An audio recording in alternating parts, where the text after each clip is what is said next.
दोस्तों, ओम प्रकाश राजभर ने बिहार चुनाव से पहले एक चिट्ठी से हड़कंप मचा दिया है। चिट्ठी उन्होंने लिखी है अनुप्रिया पटेल और इसके अलावा भी कई नेताओं को, और इस चिट्ठी ने बीजेपी की मुश्किलें तो बढ़ा ही दी है, साथ ही अनुप्रिया पटेल के माथे पर भी शिकन की जो लकीरें हैं वो दिखने लगी है। आखिर वो चिट्ठी क्या है, समझेंगे। चंद्रकांत जी, अनुप्रिया पटेल को चिट्ठी लिखी गई है, ओम प्रकाश राजभर ने चिट्ठी लिखी है, बाकायदा एक्स पर पोस्ट किया है। चिट्ठी क्या है और इससे क्या बीजेपी में जो मुश्किलें हैं वो और बढ़ जाएंगी? देखिए, जो चिट्ठी है वो आप अपनी स्क्रीन पर देख पा रहे हैं। ओम प्रकाश राजभर उत्तर प्रदेश की सरकार में मंत्री और सुभाषपा के अध्यक्ष हैं।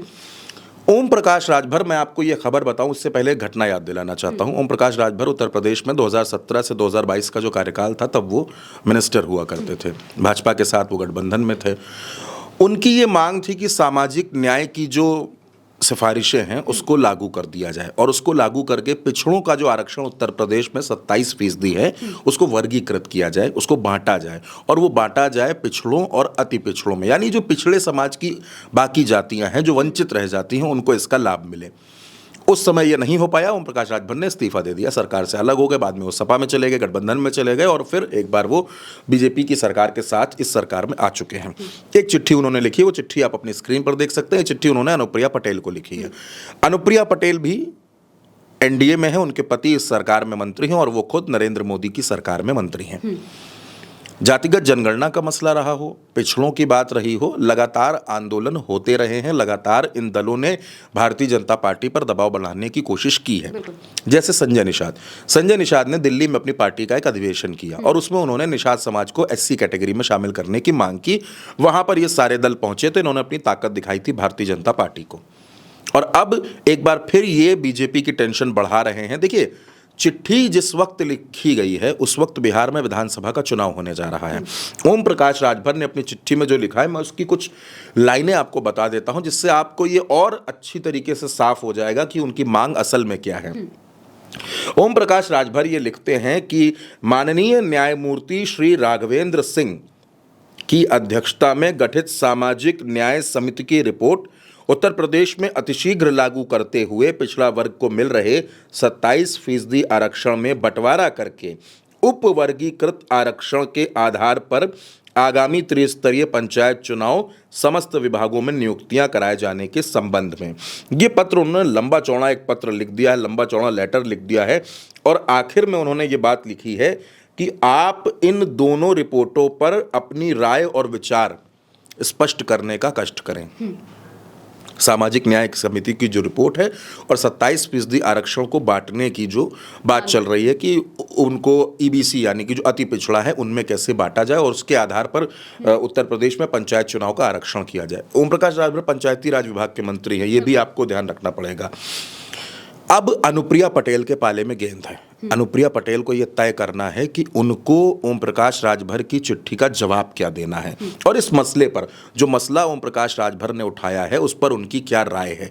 लेकिन इस चिट्ठी ने उत्तर प्रदेश की राजनीति में हड़कंप मचा दिया है, क्योंकि आपने देखा कि ओम प्रकाश राजभर कुछ दिनों पहले अस्वस्थ चल रहे थे, अस्पताल में थे, अस्पताल से लौटे हैं, और अस्पताल से लौटते ही जैसे ही उन्होंने अपना कामकाज संभाला है उन्होंने चिट्ठी बम फोड़ दिया है। अनुप्रिया पटेल वो नेता हैं, आपको याद होगा, वो और उनके पति दोनों लोगों ने प्रेस कॉन्फ्रेंस की थी। इनके पति आशीष पटेल ने कई आरोप लगाए थे सरकार के अधिकारियों पर, और ये भी कहा था कि अपने आप को अनुप्रिया पटेल ने एक बगावती तेवर बिल्कुल दिखाए थे। लोकसभा चुनाव के बाद से ये लगातार चल रहा है। अनुप्रिया पटेल ने ही 69,000 शिक्षक भर्ती के मसला भी उठा दिया था, और बहुत से मसले अनुप्रिया ने उठाए, और अब राजभर उठा रहे हैं। संजय निषाद अलग बोल रहे हैं। उत्तर प्रदेश में एनडीए के दलों में जो घमासान मचा है, ये घमासान उत्तर प्रदेश में तो करेगा, बिहार में और ज्यादा नुकसान करेगा, क्योंकि ओम प्रकाश राजभर ये कहते हैं कि बिहार में 139 इतनी सीटों पर राजभर समाज का प्रभाव है, उनका दबाव है, और वहां उनके वोट्स हैं, तो वो चुनाव को प्रभावित कर सकते हैं। हालांकि वो वहां चुनाव लड़ने के लिए सीटें भी मांग रहे हैं, और ओम प्रकाश राजभर के साथ साथ संजय निषाद भी वहां पर चुनाव लड़ना चाहते हैं।